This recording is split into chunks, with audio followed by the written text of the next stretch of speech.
Hello, Bacho.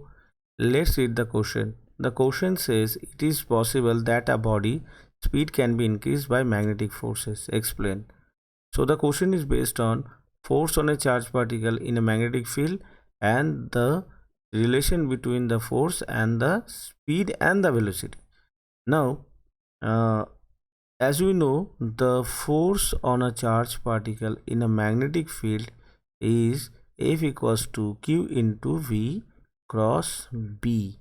Okay, so the force F equals to, or the magnitude of the force is equals to QVB sin theta.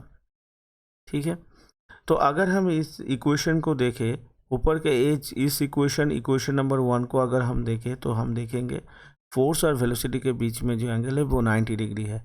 इसका मतलब force charge particle के velocity के साथ 90 degree angle में act कर रहा है. तो ये जो 90 डिग्री फोर्स है, इसके लिए जो वर्क डन होगा, ये वर्क डन ऑब्वियसली जीरो होगा.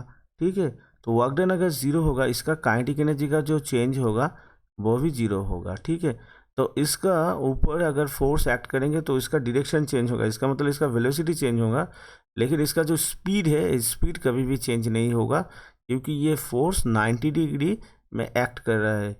तो हमारा जो क्वेश्चन है, it is possible that a body speed can be increase by magnetic force. इसका आंसर आएगा नो. और एक्सप्लेनेशन के लिए हम बोल सकते हैं क्योंकि F perpendicular to V, so it can not change the speed, but it can change the direction of the speed, or it can change the velocity, or it can accelerate the charged particle. Okay, so key concept is the force on a charged particle in a magnetic field and the relation between force and the velocity. Okay, hope you all understood it well. Best of luck. Thank you.